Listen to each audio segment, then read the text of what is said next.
Welcome to Definitely Maybe Agile, the podcast where Peter Maddison and Dave Sharrock discuss the complexities of adopting new ways of working at scale. Hello, it's wonderful to see you. And we've got my good friend Dave and my new friend Josh, who is joining us from Adelaide in Australia today. So Josh, would you like to go ahead and introduce yourself? Yes, hello. Peter, Dave, nice to meet you guys. Looking forward to the conversation. Josh, currently residing in Australia, Adelaide, South Australia. It's lesser known of the big cities, but I've been here for a few years now. I don't know if you can hear the birds chirping. Can you hear that? Maybe not, No, but you can't hear. Okay, unfortunately. good. Because I get sometimes I go and have these calls and people like, were you in a nature sanctuary or something? But um, let me know if it gets distracting if you can hear it. But yeah, look, I've had a bit of a non-traditional HR path, so to speak. I started out in the military when I was 18 and joined the Defence Force Academy, which is based in Canberra, Australia, which is effectively a combined like university, military institution.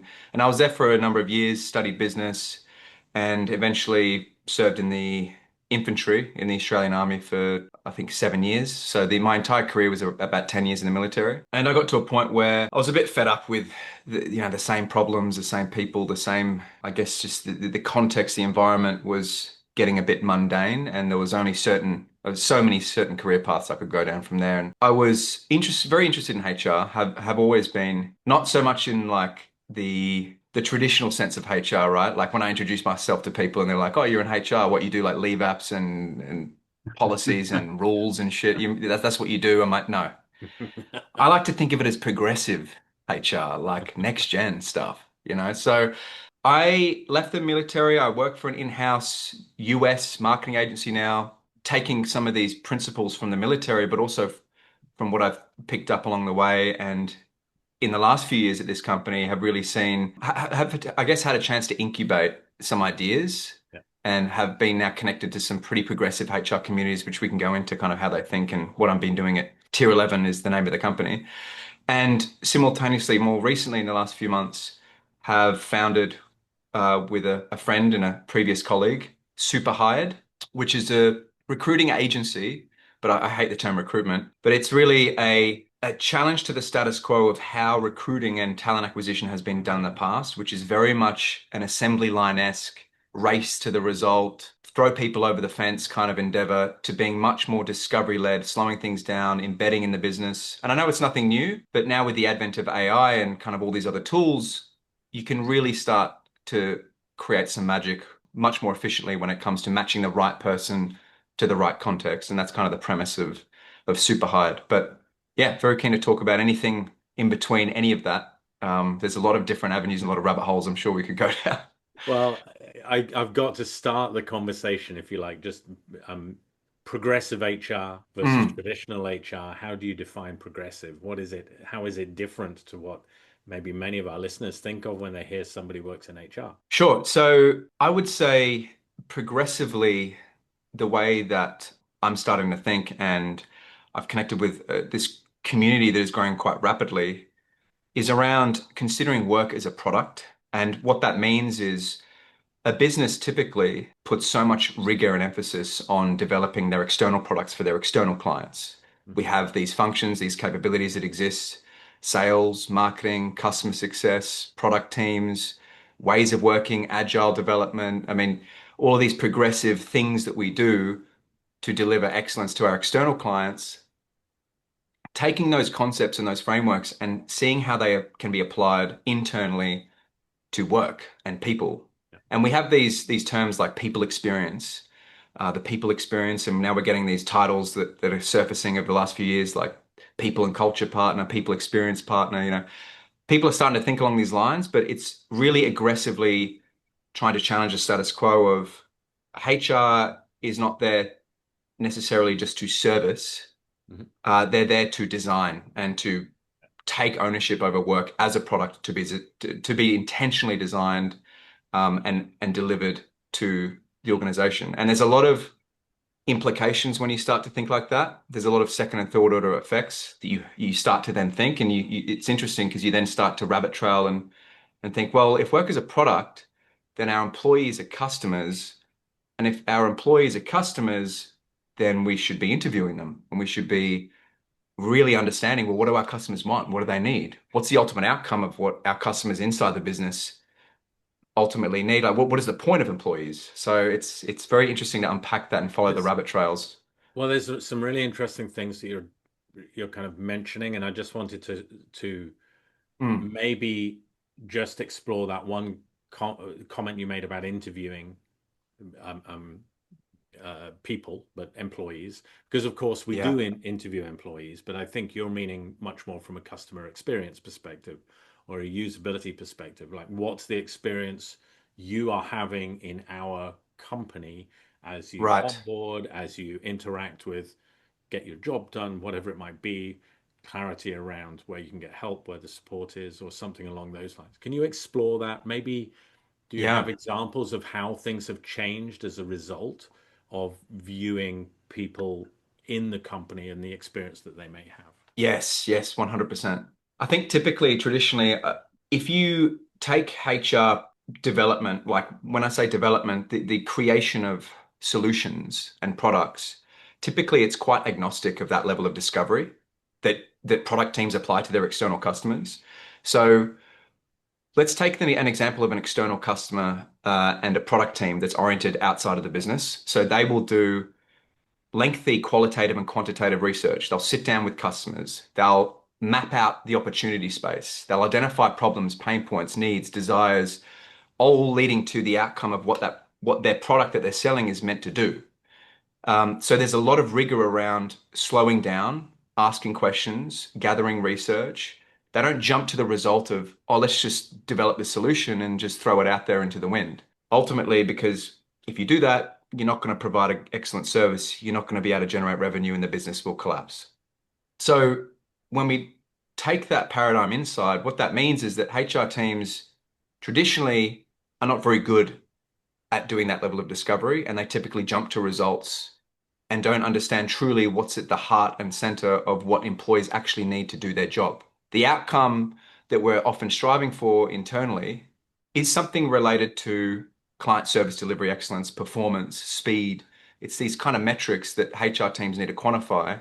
Once we quantify them with people inside the business, the leaders, the capability leaders, then we can reverse engineer, okay, well, how do we get to that outcome inside the business with our employees as our customers? So it forces us to start to have conversations with team members, with team leaders, with experts, and say, look, this is the outcome that we're looking to get this team to or this capability to. Let's explore the problem space that exists that's inhibiting you to reaching that. Pain points, any needs you have, desires you have. Let's look at the tools, the systems, the social dynamics, the emotional drivers of why we're all at work. It's actually a lot more complex than building external products because you're dealing with humans. Humans are the product. Work is the product that they're doing, and they're all inherently different. So a lot of teams don't do that. And when I started my HR journey, I rushed to results. I was like, oh, we don't have a performance improvement process. I guess I'll just whip one up and force everyone to do it. And people were like, we don't need this now. This isn't built for fit. It's something off the shelf. It's not custom designed. Yeah. It's not the right time to do it. If I'd done the discovery, that's a solution I might have never even put any time and effort towards because I would have seen a different thing over here that I could have executed to drive that same lift to the same outcome. So it's a more of a mindset principle shift first and foremost of don't just rush to building solutions, map out an opportunity space first, do the discovery. And Teresa Torres Mhm. is a product thinker that's quite well known in the space. And she is very articulate, very good at explaining how people can do that, how product teams can do that. But HR professionals, it's a great resource to look into. She's written some good books. Even if you can start to just think like that, slow things down, then the solutions will be made for purpose and provide so much more value inside a company. So you're Yeah. kind of describing useful HR, then, like something that actually Yeah, that's right. So, aims to have. Another way of thinking of that is so intentionality around the actions that HR takes, because quite often, mm, especially in large organizations, HR becomes very transactional. And mm, you have a number of different pockets within HR, which are aimed at different parts of the organization, depending on what the needs are, and they fulfill those in almost a case by case basis. And they're, despite best efforts, quite often, to your point, the systems that get put into place are not always fit for purpose, which is something that we would talk about quite a lot when we think about things from an agile perspective.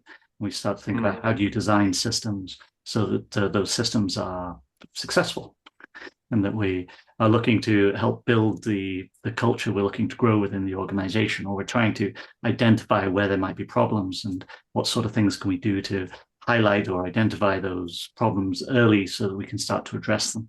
So, I mean, I can understand, I think, where you're coming from. Does that sort of sum it up reasonably well? Yeah, I think it's a bit of a paradigm shift, because I think institutionally, and when I say institutionally, I'm talking about the evolution of work here. Like, HR was developed as a means to control and manage and maintain and add boundaries and constraints. Whereas now we're talking about a function that value adds and that actually still maintains, because I mean, every capability needs to maintain the systems it builds. But I'm talking about a function, a capability where you're over-indexing on the delivery of value that's connected to the business. And when I say connected to the business, it's connected via the discovery, right? You're starting with outcomes. And to be connected to outcomes, you need to have a seat at the table, right? Like, you need to have a link to, well, what's the ultimate drivers of business success from a metric standpoint? Yes, there's revenue and there's net profit and there's margins and there's all these high level financial metrics, but what's the strategy to get to that level of growth for your company, or that rate of growth, or that level of service delivery? So breaking down those metrics into subordinate outcomes is very important. And the only way you can do that is if you're strategically connected to the business and you have formed relationships with operational leaders across the business. You're connected to them and what they're trying to do, what level of performance they're trying to create and build, and the teams they're trying to build. What I like to refer to as talent density, which is a Netflix-ism. But this concept that, if you consider a business as multi-sided, it's nothing groundbreaking, but you essentially have at least three components that are interrelated: the business itself and its need for growth and to sustain itself, and it is the entity that exists, the owners, the founders, then you have the clients, and then you have the employees. And they're all connected and they all need each other to survive. But so often we over-index the needs of the customers in the company at the expense of the employees, without realizing it's actually the base of people, humans inside the business, that are the most important facet. Also the most expensive, which people overlook. Yeah. People, labor is 50 to 60% of a company's expenses, yet we don't treat it as something to be intentionally designed, their experience and how they work together to produce the value for the clients. So if you understand that concept and the importance of that as a leader, talent density, this concept of really focusing on that employee lever, the people lever, and getting the best people in the right seats to deliver that service to the client, that's the focus. That really needs to be fundamental to a strategy, especially considering how complex business is now. It's spaghetti. Yeah, It's I just just wanted like, to, but I know you're just about to talk about spaghetti, and I was just wanting to pick up something that's fine. Yeah. discussing What, earlier. meatballs? Well, Mm, before we go to food, so, I'm but hungry. we can come back to the spaghetti in a minute. But as you're saying that, there's a couple of things that really strike me on this one, and one of them is, in so many organizations, we see that HR is like, it's a service almost to the organization that is just seen as just, I need more people. I need these people. Mm, I need to backfill this role. It's an action that I go out to some group and they'll take care of that. And as soon as you start thinking about it in terms of value to the business, then one of the big things that comes up is retention. It's the cost of losing individuals after 3, 6, 8, 9 months, whatever it might be, is quite common. So there's a whole issue that starts coming around the cost of onboarding somebody, offboarding mm, and changing that role. And then I think of things like employee engagement surveys, where the common feedback is, I'm not supported in the role. I don't have, mm. a Communication. clear career. Yeah, innovation. There's communication, loads of different Yeah. things that come in. There must be a precursor in order to go to this progressive HR model. There's got to be either a base level of systems process support in place, or some other kind of prerequisite? So what do you look for? If somebody brings you in and they say, this progressive HR, we want to go there, what needs to be in place first in order for that really to stand a chance of having an impact? That's a great question, and it's tough to answer because it's so contextual on the business. And I would say first and foremost that there are some levers where it just simply won't be possible unless you can really get on top of them. And I think one of them, first and foremost, is having leaders in the organization that understand the importance of, when I explain that multi-sided model, like have an understanding of the importance of the people in that equation. If you're not coming at it with a mindset of abundance and focused around if we elevate people and enhance their ability to do their job well, according to the outcomes of what we're trying to do, yeah, without that, it's not, you can't change how you think along these lines. And I had a really interesting conversation with this other guy who's running his own consulting agency around this way of thinking. And yeah, he finds it quite difficult to get leaders to wrap their heads around how to even think about this because of just the nature of they've been mentored into a system and they've been educated into a system and they've been exposed to a system where they're just not treated like that. HR professionals are not allowed and afforded that level of contribution and line of thinking. And it's almost like roll your eyes, get in your box. Like this is not how business is done. So it's difficult because the paradigm shift here requires multiple people to come together in different parts of the business to be on the same page. But if you do have that level of alignment, which I think you can create through small iterative testing, and I think that's really the way I've broken into it at Tier 11 and how I've seen a lot of people starting to deploy this level of thinking. It's just, which is very aligned as well to the method, which is small iterative deployments of value, right? We're moving away now from HR, which is like, oh, I got to build this thing over a quarter. You don't see them, then they present this grand thing after 3 months. And it's like, that's outdated. That's not built for use case like we've talked about earlier. So the method here of iterative, agile shipping of value based on discovery is actually conducive to kind of edging into it, right? So the way I like to kind of frame it for people that are interested and want to start thinking along these lines is just start doing some discovery. Start setting up some conversations where you interview people inside the business after you've identified maybe with a leader what outcomes they're trying to drive and they're struggling with. Interview some people in their team and interview them from the perspective of seeking to understand their stories and their experience, not seeking solutions, trying to map out what's obstructing them from hitting those outcomes. See what kind of information you come away with and see what quick iterative solution you can build in, say, a week or two to try and move the needle on the outcome, as opposed to something that's grandiose and that needs to be built over a quarter. If you can get some quick wins, thinking and behaving and acting like that, then you start to build momentum and trust in this alternative method. And really, it's just, I think that's the best approach. It's influence. And in order to gain influence and confidence from your peers, you need to demonstrate results. Ultimately, there's a lot of talking that can be done, but at the end of the day, it's, hey, I did this thing and look what it produced and I measured it. I'm going to do it again, but on a grander scale. And this time, give me some money. Okay, fine. Let's try it again. You do it again. And yeah, so that's what's been working for me, at least. What sort of small iterations have you been trying? Like when you're saying, hey, we discover things, what sort of things do you experiment with?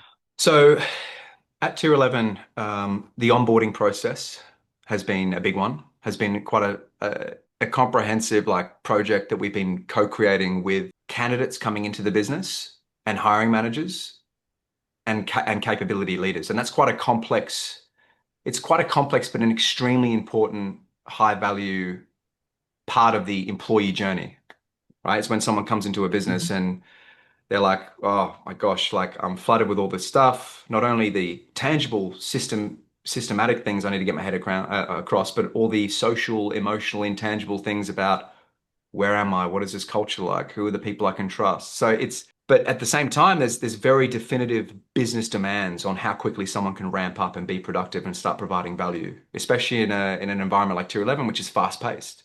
It's a marketing agency. It's at the top of the adoption curve. We're constantly moving and adjusting, and we've got new tech coming in. It's quite convoluted. So the last couple of months, we've been going quite deep with this discovery approach by making sure we're very diligent with having regular touch points with candidates as they go through the experience, identifying their experience from a need standpoint that it's not being met, but also opportunities. The hiring manager is also a very important stakeholder because they're involved throughout the hiring process and through the onboarding process. And then the capability leader, for example, the head of operations, they have expectations around what this person should be able to do in this amount of time. So there's a lot of different stakeholders, and at times they may have conflicting demands or expectations. So immersing ourselves in the middle of that and just listening, just being the facilitators and getting people in the room to map out exactly based on the North Star metrics here of what the capability leader is setting and what the business needs, mapping out what's feasible, what we can build, what we can ship. So as a result of the discovery, we've migrated our entire onboarding from Jira to Asana because Jira is clunky as hell. I don't know if you guys have used Jira, but it's terrible, at least for a marketing agency. We may have used it, yes. So, I mean, it might be good for software developers and SaaS, but it's not good for a marketing agency. So, I mean, that was one of the big decisions that we made was to migrate platforms. And now, how do we create an onboarding process that takes into consideration all of this feedback? So it's very iterative, right? I haven't just interviewed everyone and then said, all right, I'll have that to you in 3 months. It's let's do a round of conversations over 2 weeks. We'll build an MVP, we'll deploy it, we'll test it, we'll get it feedback, then we'll create a version 2, version 3, version 4. And now we're up to like version 5. And you can see the incremental lift of like the experience of the hiring manager, the candidates, because we're capturing that data. And it's just, it's just such a better, more sustainable way of working. It's more efficient. It involves everyone in the process of creating and planning and delivering. And it's based on principles. So you can build anything with Agile, with sprints. I mean, it doesn't really matter what mechanism you use. The discovery is the foundational component, which is the most important part. I'm waiting for Peter to jump in here with some. I was actually going to ask about the other piece you're talking, because when you're talking about onboarding, obviously that kind of nicely segues into the other area you were mentioning at the beginning that you're working on there. So I think you call it super hired. Yes. And I was kind of curious because you mentioned that the processes you're going through there in identifying candidates is a better way of hiring people. So I'm kind of curious. Tell us a little bit about that. Yeah, this is something I'm very passionate about. I mean, high level, I think everyone knows that recruiting and hiring right now is completely buggered in terms of how companies approach it. Yeah, that's right. That's exactly right. Especially, and now with AI in the mix, it's just completely making it a schmozzle. So the philosophy at the base of this is really that bringing people into a company is all about matchmaking, really. I mean, I don't like the term bad hire in terms of, or a bad person, a poor fit. That puts a lot of emphasis on the human, whereas I think the emphasis should be on the business, really understanding the work product that they're offering in all the dimensions, emotional, social, functional. And if you've heard of Clay Christensen's job to be done theory, like that's really what we have at the essence of this matchmaking. We need to understand the jobs to be done when people look at work and what they're subscribing to. Why do I want to work at Zodiac Increment 1, 2, 11? Like, what am I getting from this company? When I subscribe to Netflix, I'm getting, for the amount I pay, I'm getting most, if not all, of the jobs to be done. I mean, I would rather there was more selection in this and that, but at the end of the day, I'm happy with the subscription. I'm paying for it. I'm going to remain a subscriber. A lot of people with work are subscribed, and people that are content usually have some of their core drivers being facilitated, being met. And people that are not happy or disengaging have got core drivers that are not being met. So with that, I guess that method at the foundation, it's this understanding that if work is a product that a company is offering and people are subscribing to, then a company needs to understand the product it's selling. And you need to understand through the matchmaking process throughout hiring if the person is the right fit as a subscriber, and even if they want to subscribe to your product. Because a lot of the times companies rush to a result without probably and diligently explaining what the work product is they're offering, and people are in a situation due to the nature of the economy and if it depending on their own personal situation, they're in a rush and have pressure to subscribe to a product. So that's how a lot of mishires happen. It's like, hey, come join us. What do you do? It's all good. We need someone. You've done this before. This is your title, right? You've worked at these companies. It's kind of similar. Come in. That's high risk. A better approach is what we're exploring and advocating and starting to test is we work with clients and do discovery for 2 weeks minimum with companies, which is the same level of due diligence that HR teams internally should be doing. We understand the work product from all the different dimensions. We understand and start to sell it and market it like a proper product. And then through the interviewing process, we put as much emphasis on explaining the product of the company as we do on gathering the expectations from the candidates on what work product they want to subscribe to. So we've got a couple of exercises that we do with candidates where we get them to essentially rank and order their jobs to be done from the job that they want to subscribe to. And then we say, oh, there are some overlaps here, which is great, but there's a couple of things here that aren't, you say you don't want to be in a really high, fast-paced environment that does this, that does that, but, the work product is actually not offering that right now. It's offering this and that. How do you feel about that? Can we explore this? It just opens up the dialogue to discovery. So all the stuff we spoke about discovery in the business, this is discovery front of house, sales and marketing before you even get customers in. Can you share a little bit about the value created by that? Because I think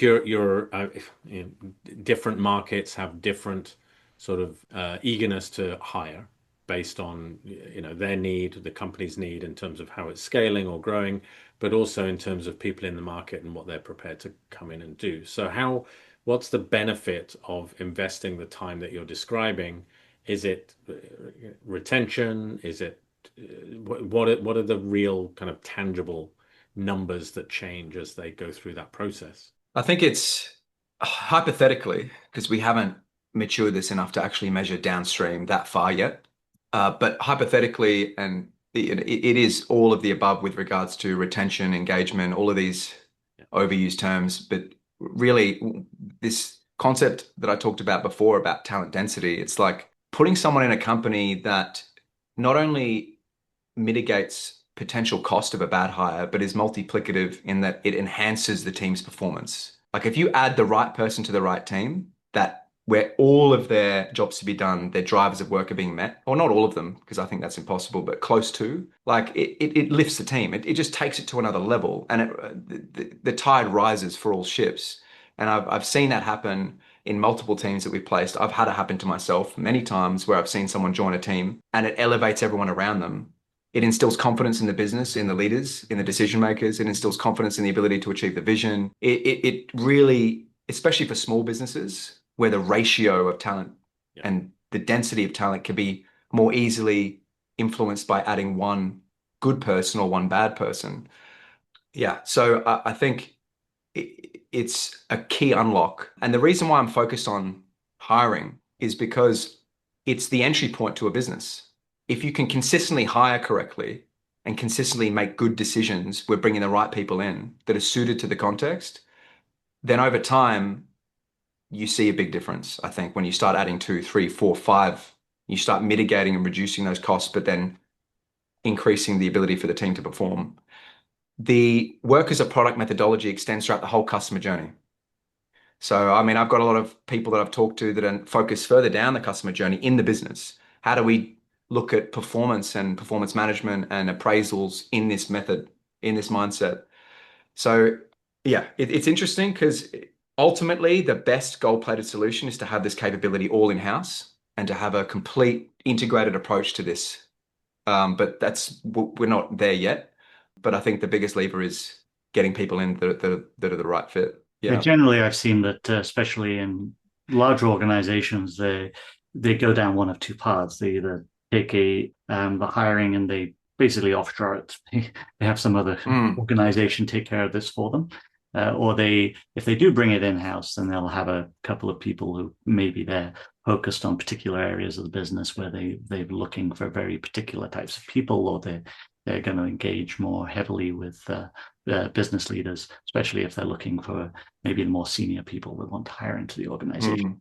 Take a little bit more care around that. And I love this idea Yeah. of just understanding the experience and matching, well, jobs to be done, but that idea of matching the role that you're looking for and the expectation that the organization has on what needs to be done, but also there's a lot of support that needs to be in place. As you said earlier, the leadership has to understand that this is the value of the investment as you're going through it. I do feel, Yeah. just if I build on top of that, there's one topic that you cannot avoid but talk about at some point when it comes with hiring, which is compensation, salaries or compensation and so on. And there's so much talk in that space, not just about, how broken the recruitment process or experience is, but also about this sort of tension between organizations and employees and the basically the money that gets paid, however you look at that. What are you seeing in that area? I mean, that just feels like it's you can't have this conversation without touching on that at some point. Yeah, that's interesting. My perspective on this is if we go back to that multi-sided model, I mean, there is a contract between these stakeholders, right? Written, unwritten, there's a contract. There's value distribution that's shared. And I think when it comes to compensation, my approach is always based on research of what is best market rate and what is current market rate, because that is indexing against other opportunities and what other companies are willing to pay. And it's a good starting point, but there's also an argument for, well, that's a starting point, and it also depends on the context of the company and their numbers and what they can afford, what they can't afford. So it's quite complex, but I think I have a feeling then there is something that needs to be done radically in this space, and I don't know what that is, but I don't think companies are very good at inciting a level of skin in the game for the people that they want, so committed to their cause. And I think a lot of leaders will spout a big game when it comes to, we have this strong vision and we want everyone to work hard and we want people to be committed. But then, you treat them like an input to a production process that is trying to achieve that goal. It's counterintuitive. Even if you pay people well, and remember, compensation is a driver of work. It's a job to be done that shows up in everyone's assessments that we've seen as quite high, because that's just the nature of why we work. It's an exchange of value. But it's quite obvious to see that there's distributions and it's dynamic. Some people are quite comfortable with earning far less if their other work drivers are getting hit. So if you're creating an environment where you can offer certain things, certain jobs to be done to people that mean more to them tangibly than being paid a certain amount, it's just all value.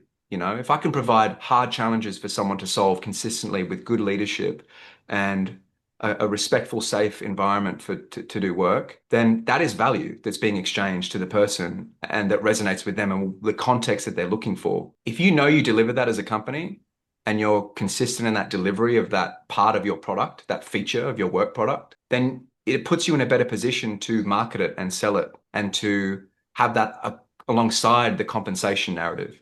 So if you just look at compensation in isolation, it's a tricky topic.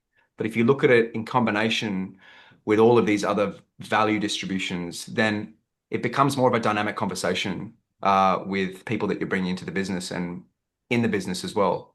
But at the end of the day, we all need to get paid, right? I think I'm very interested in how can we weave this compensation discussion more with these other drivers, and how can we look beyond just salaries to getting people more invested in the business, like profit sharing, equity distributions, like these type of incentives are really good because it allows people to feel like they've got ownership over the business. And I don't think enough companies do that. I think it very much depends upon the individual, as you were saying there. So all of those other pieces are a part of it, but a lot of it will come down to, does the person feel like they're being treated fairly, that's a fair salary for them, for the work that they're doing? Do they feel appreciated? Do they feel like they have autonomy? Do they feel like they're related to the organization? All of these things are key aspects of how they are engaging with the organization. So I think it becomes a little tricky, I agree with you, when you start to introduce the concepts of how much should I pay this person for it. It's because a lot of that is on how much that person feels they should be paid for it. Like how much do they feel they're worth? And that can be a tricky negotiation at times as you figure out what is the right place to go. Agree. I've had many of those conversations where someone's like, I feel like I'm worth this much. It's like, all right, we need to unpack that, and it's someone needs to be willing to have that conversation. And the person on the other end needs to be willing to have that conversation as well. And a company needs to know what else they offer aside from compensation, and candidates need to understand that. And typically they do, I find. Like if they're in the business already, I've definitely found that, there's an acknowledgement of particular parts of, like you said, if people are getting what they want in terms of autonomy and these other key components, then they value that to a point where it does influence the amount of rigor they apply and their intensity towards wanting to get paid more. But I feel like there's a baseline, right, where that level of thinking is projected from, and I feel like that's what the market sets. Like it's like you have the market rates for particular positions, which if you start going below that, it becomes very hard to defend, and you just need to be much more across your work product and have that vision around what's the journey towards getting to a place where you can get paid fairly, because fairly often is attached to what their peers are getting paid and what the market is paying them. So if you can meet market rate, ideally like 10 to 20% above, that's standard operating procedure, I think, for a business that doesn't know its work product well and is just looking to have a sustainable force. It's nuanced though. On that note, I think we're probably getting to the point in the conversation where we normally like to wrap these things up with a point from each of our speakers. And we always go for 3. And since there's 3 of us, I think, let's go with guests first. So Josh, what point would you like our listeners to take away from this conversation today? I think there's a lot to unpack, and it can be quite overwhelming. I think the central theme here is discovery, and it's not rushing to a result. So I think the takeaway here is next time you find yourself being pressured to build solutions, take the time, whether it's 10 minutes or 2 days, depending on the luxury that you have, to talk to people, identify the outcome of what the solution you are feeling pressured to build is trying to achieve, and just build out a problem space to first identify like what are the levers you can pull, which may lead to different solutions. So I think that's just a good place to start thinking. Dave? I knew you were going to throw it straight now. This has been a really interesting conversation, and I think for a couple of reasons.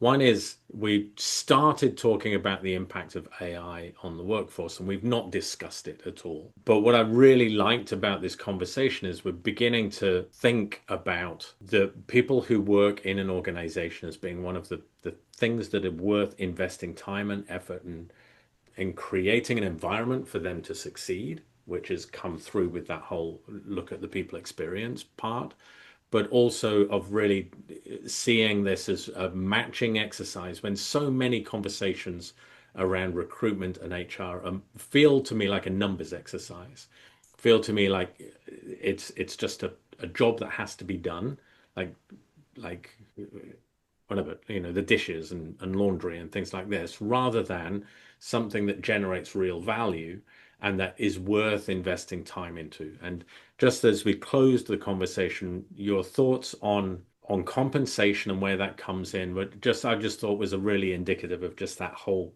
piece that we're looking at, which is there's real value here. How do we look at this in a way that everybody comes to the table and has a decent conversation about what we're really looking for, whether we're the employer or the employee?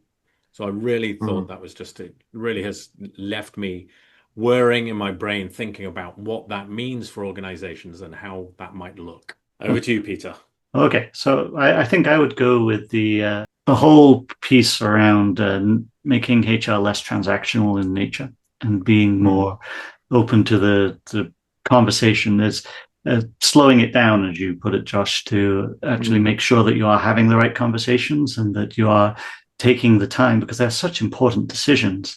And we run into a lot of problems where it feels like it's taking too long, and then it becomes bad for the person who's trying to get into the organization. So this is double-sided if it's from an onboarding perspective. But once people are in the organization, we seem to almost forget about all of that. We can often spend almost too much attention at the onboarding part of it. And after that, we sort of forget about, well, has that person actually got the things they needed? Like, where are they now? And we put processes into place, but they don't always get that well followed, I've found.